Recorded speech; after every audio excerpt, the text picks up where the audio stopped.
Meus queridos, Ligou? acho que sim, você já tem. Tá ligado. Aproxima mais. Estão me ouvindo? Sim? Então tá. Queridos irmãos, que a paz de nosso Senhor Jesus Cristo esteja sempre conosco. Que assim seja. Hoje nós vamos conversar. Eu adoro, e eu sempre falo isso, que eu adoro o Evangelho segundo o Espiritismo, mas hoje nós vamos falar de um tema que está na Bíblia Sagrada, o Torá, o Antigo Testamento. Sendo que nós devemos pensar na Bíblia não como em capítulos, mas sim em livros. E, inclusive, de acordo com o credo religioso, com a religião. Por exemplo, para a igreja Católica, a Bíblia é composta de 73 livros. Para a Ortodoxa, 78 livros. Para a protestante até a gente entende, né? Porque houve a reforma do Martinho Lutero, né? Protestante, 66. E para os judeus, 39. E o que esses livros trazem? Nós vamos nos ater ao Pentateuco, a primeira parte da Bíblia, que são os 5, o Pentateuco ele compõe-se de 5 livros, que é a Gênesis, que é o Êxodo, lindíssimo, o Levítico, o Número, livro, né, chamado Números, e o Deuteronômio. Nosso tema está, certo? O nosso tema está, eu já estudei o Levítico, adoro. O nosso tema está na Gênesis. E a Gênesis também, o livro Gênesis também, você pode dividir em 2 partes. A primeira parte que trata da criação do mundo e da humanidade. E a segunda parte que trata da história dos patriarcas. A nossa história está, já falei, né? Dos patriarcas, está inserida na parte dos patriarcas. Nós vamos falar da escada de Jacó. Jacó, vamos começar. O Jacó é neto de Abraão. Abraão, todos nós sabemos, que é o patriarca dos patriarcas. Tanto é verdade que a tenda dele, do Abraão, era o pai de todas as religiões. A tenda do Abraão, ela é aberta nos 4 lados. Por quê? Para que todos que venham do norte, do sul, do leste e do oeste possam adentrar.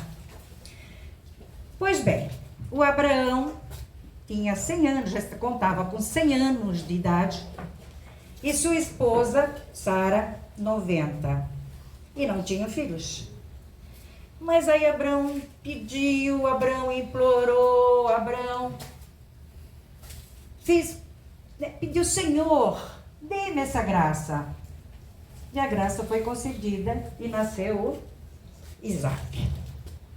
O Isaac casou-se aos 40 anos com a Rebeca. E passaram-se 20 anos desse consórcio e não tinha filhos.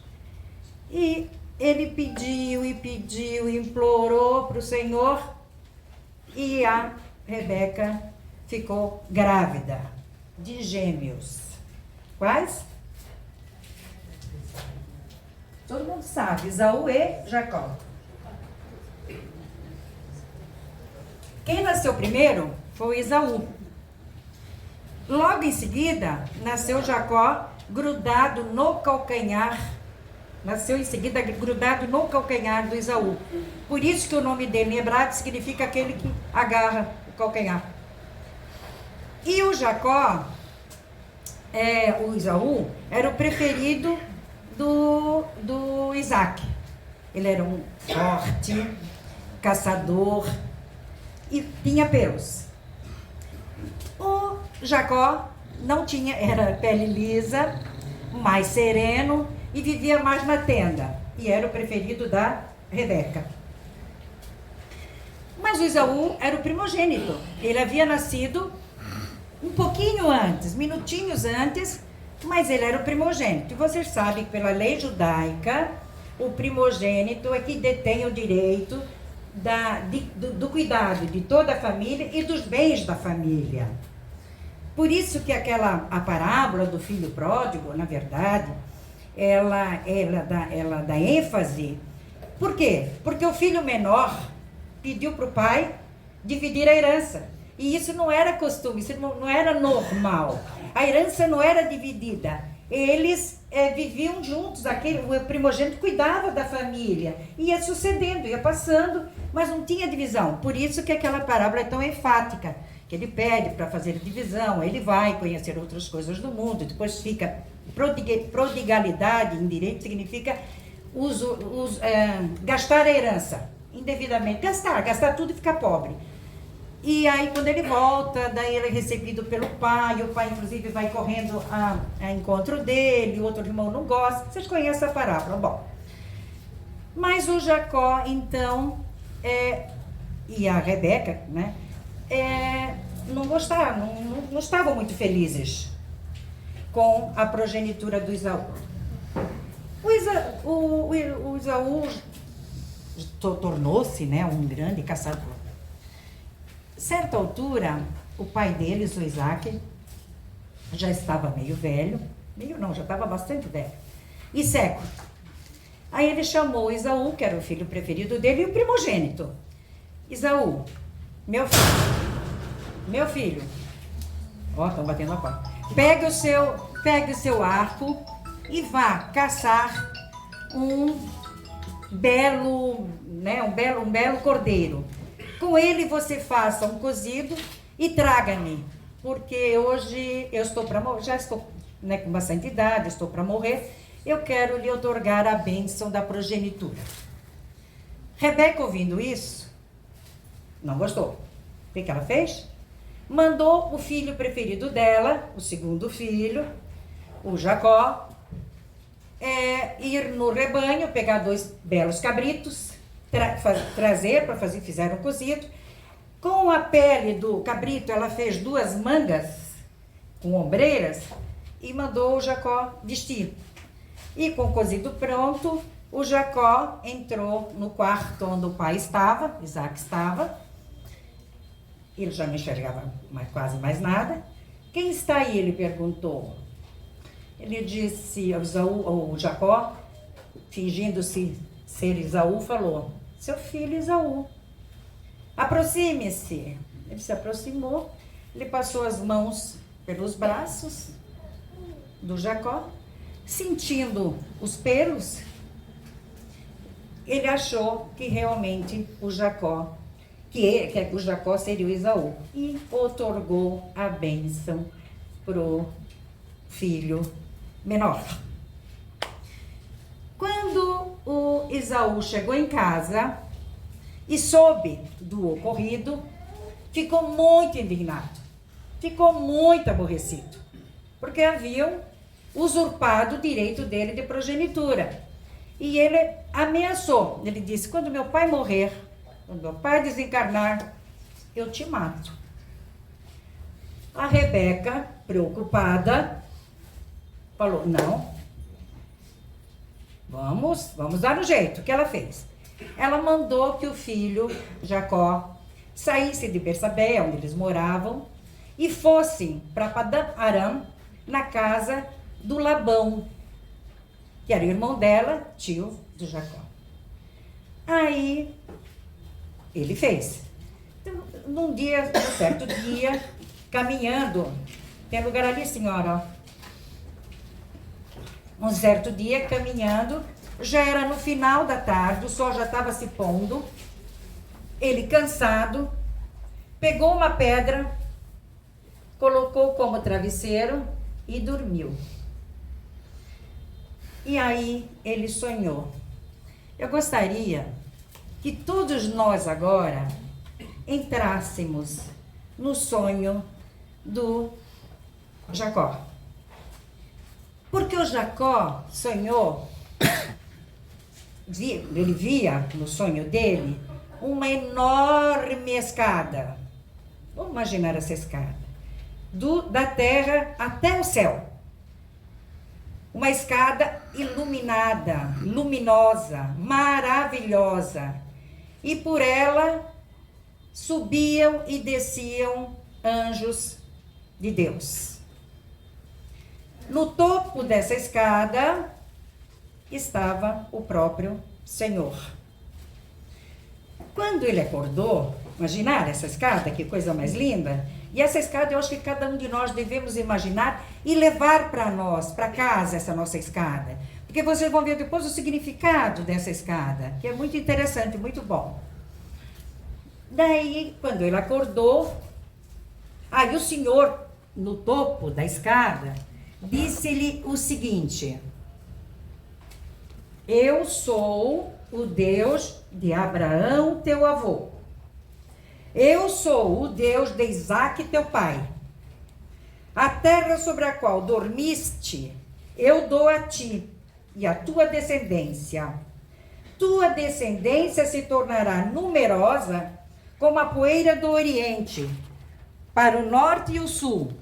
E todos os clãs da terra serão abençoados por ti e por tua descendência.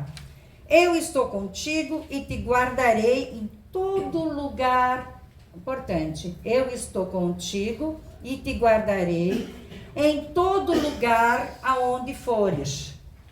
E te reconduzirei a esta terra, porque não te abandonarei enquanto não tiver realizado o que te prometi. Quando ele acordou, ele pensou: nossa, mas Deus está comigo, Ele está aqui. Ele está comigo e está prometendo me amparar.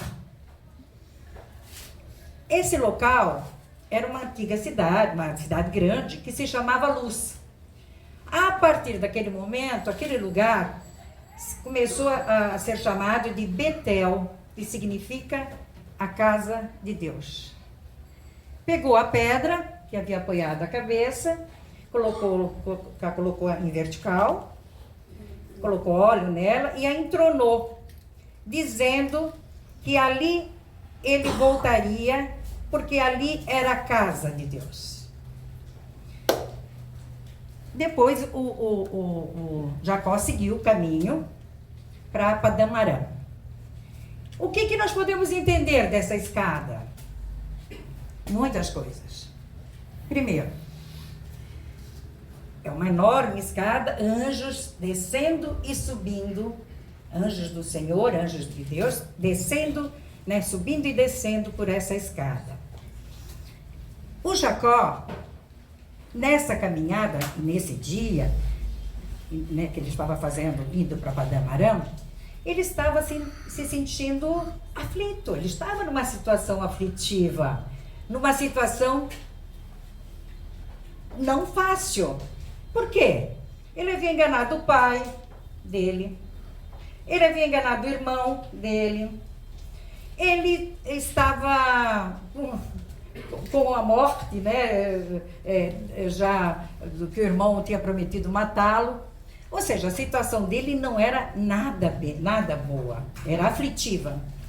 E o pior, ele ia para Padã Arã, na casa do Labão, tio dele, irmão da mãe dele, da Rebeca. E o Labão também iria explorá-lo, e muito. Sabem por quê? Porque quando ele chegou em Padã Arã, na casa do Labão, ele se apaixonou pela Raquel. Ficou apaixonado por ele precisava casar, e se apaixonou por uma das filhas do Labão, a Raquel. Aí conversou com o Labão e pediu a Raquel em casamento. O Labão falou: tudo bem, eu deixo você casar com ela, só que você vai trabalhar 7 anos de graça para mim. Tá bom, eu trabalho. Trabalhou 7 anos de graça, sem receber nenhum numerário. Passado esse tempo, fez seu casamento. Só que quando foram retirados os véus, lá o véu da noiva que cobriu o rosto, não era a Raquel que estava ali, era a Lia. Aí o Labão falou: não, troquei a noiva, porque a Lia é mais velha do que a Raquel. E ela não tinha nenhum pretendente, então ela precisava se casar. O Jacó falou: bom, casei, já proferi os votos, tudo bem, aceitou a Lia como esposa. Mas eu quero casar com a Raquel também. tudo bem, eu deixo você casar com a Raquel, mas você vai trabalhar mais 7 anos de graça. E terminando esse prazo, você pode casar com a Raquel. E foi feito. Trabalhou mais 7 anos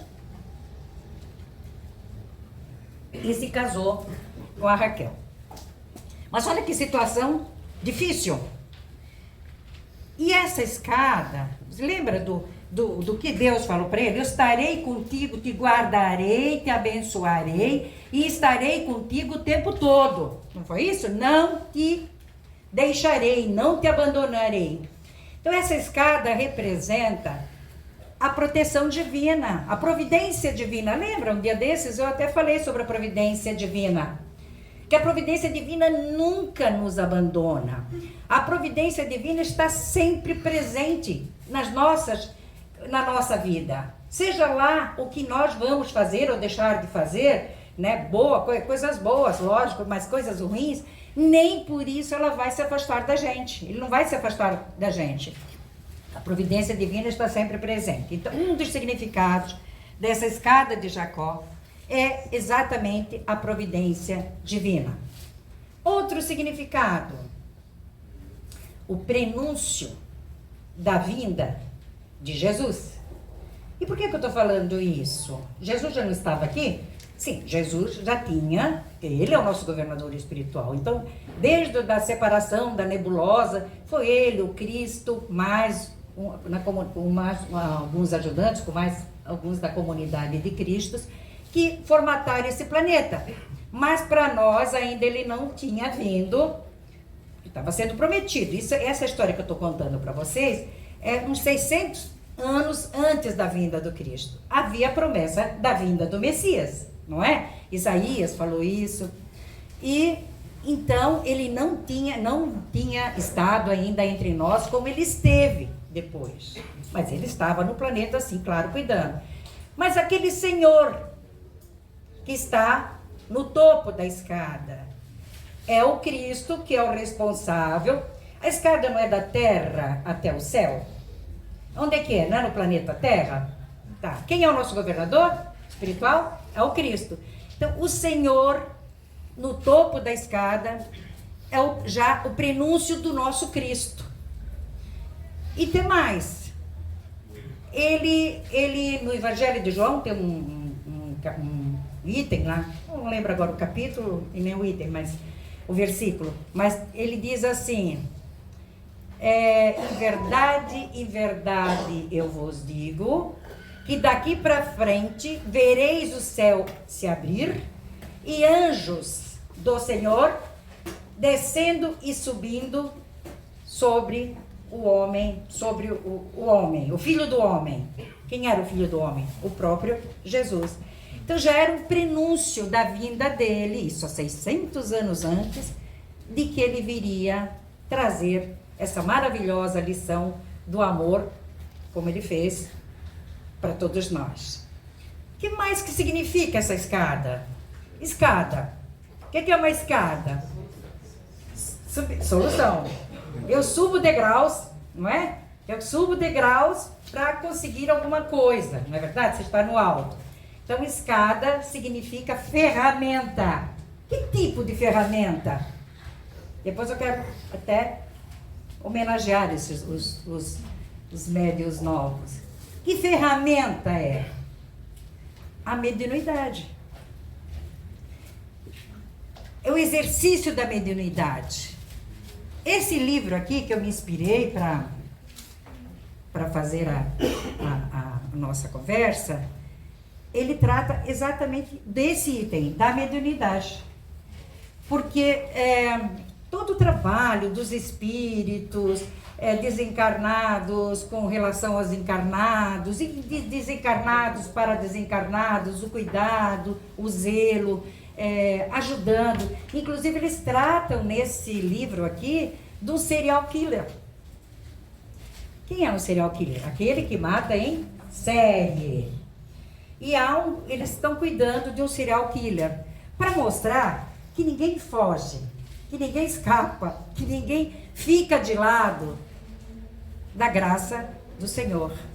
Todos nós Cada um a seu tempo, naturalmente. Uns mais rapidamente, outros demoram mais, mas todos, porque esse é o destino, esse é o nosso destino, é chegarmos a um espírito perfeito, de primeira ordem, não é? Então essa escada é uma ferramenta, é um meio, uma solução da nossa evolução. Também os degraus. O que são os degraus? Os degraus são os inúmeros planetas, as inúmeras moradas da casa do Senhor. Jesus não falou isso? Na casa do meu Pai existem muitas moradas. São os diversos mundos. Sendo que há o intercâmbio entre esses mundos, inferiores e superiores. Acabei de dizer que eles estão ajudando um serial killer. Então há um intercâmbio entre esses mundos. A gente sabe disso, não é? Que há, eu sempre falo, inclusive assim, de que, sem crítica, mas quando eu escuto dizer assim, sabe, ele consegue ouvir aquela entidade, eu fico meio aborrecida, porque a gente já está no ano 2024, ou seja, o Cristo esteve aqui conosco há 2000 anos atrás, e nós estamos falando ainda em comunicar com aquela entidade. Que entidade? É um ser que nem nós, é exatamente que nem a gente. A única diferença que nós temos corpo e ele não tem. Mas esse intercâmbio era para ser assim, Erivelto, digamos que você já está desencarnado. Erivelto, você está bem? E você? Isabel, estou? Sim. E a gente poder manter esse diálogo. Nós já deveríamos estar assim. Infelizmente, ainda estamos nessa densidade material. O que mais que nós podemos ver dessa escada? Anjos que sobem e que descem. Estão brincando?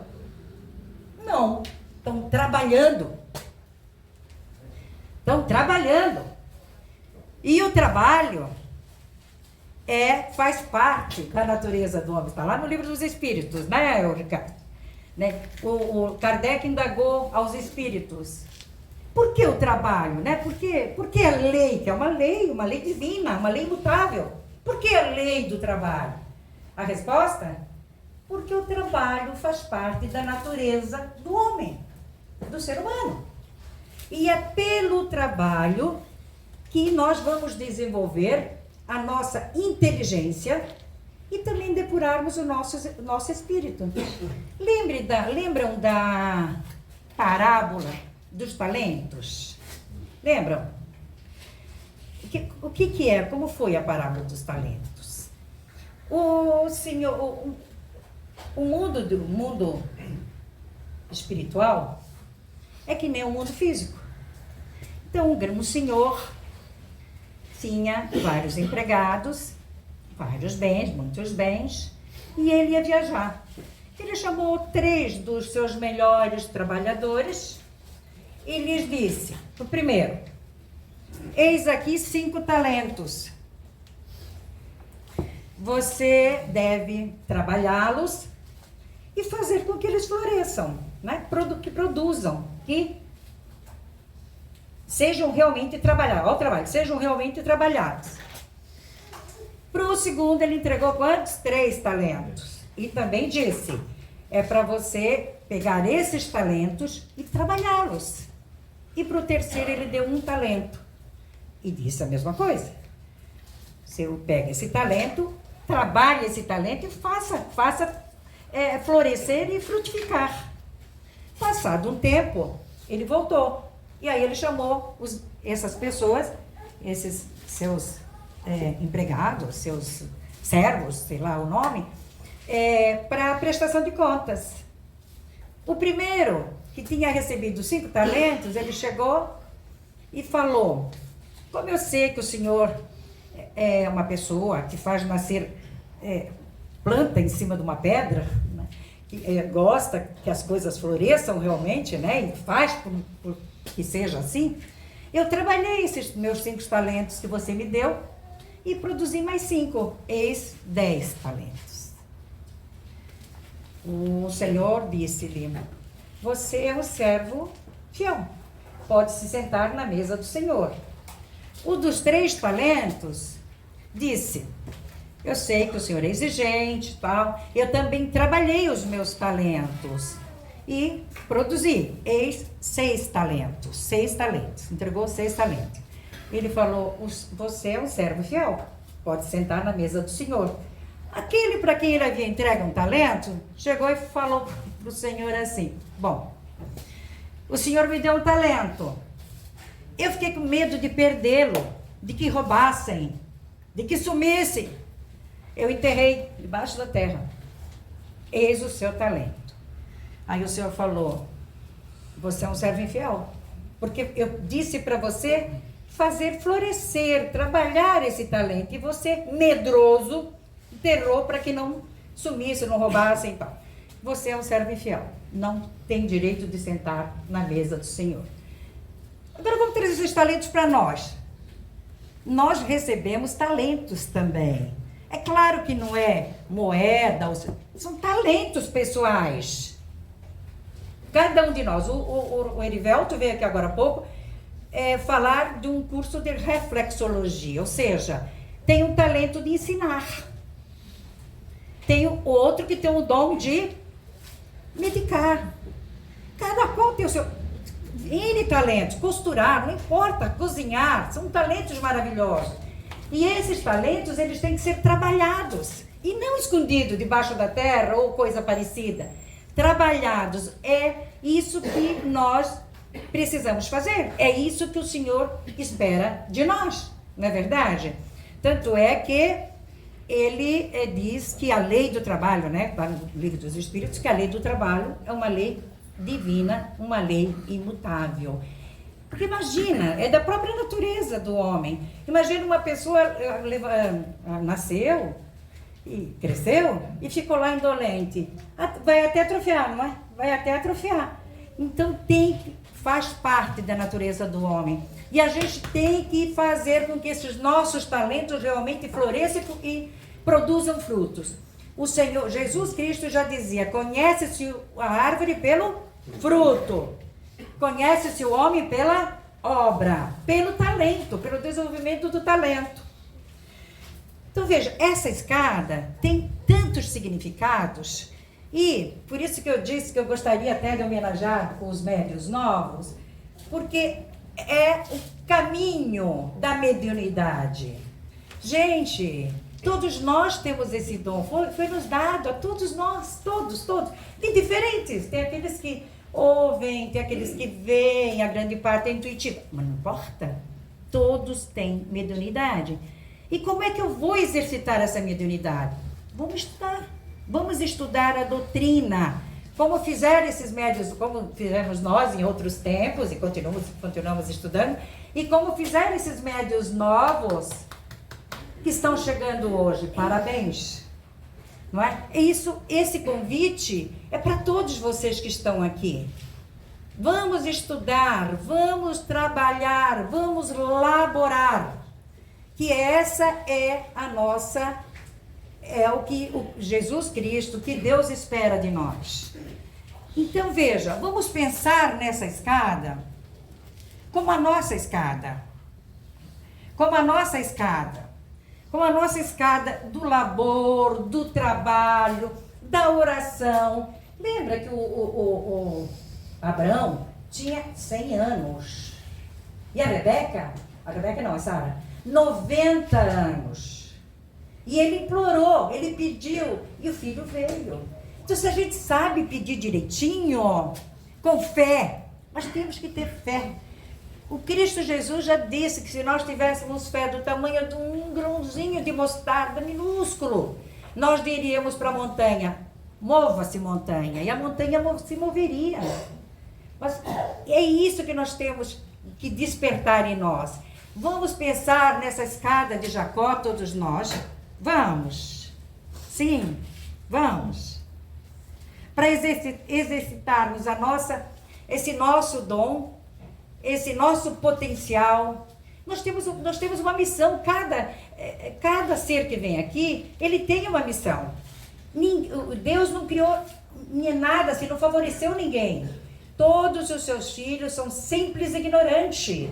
E é o trabalho, é o estudo, que vai fazer essa evolução espiritual e se tornar um espírito melhor, um espírito de luz. Então isso é possível a todos nós. Gente, rapidinho assim, eu saúdo cada um de vocês com essa escada de Jacó e peço licença para saudar esses médios novos, todos que chegaram aqui hoje, com essa escada de Jacó. Uma salva de palmas.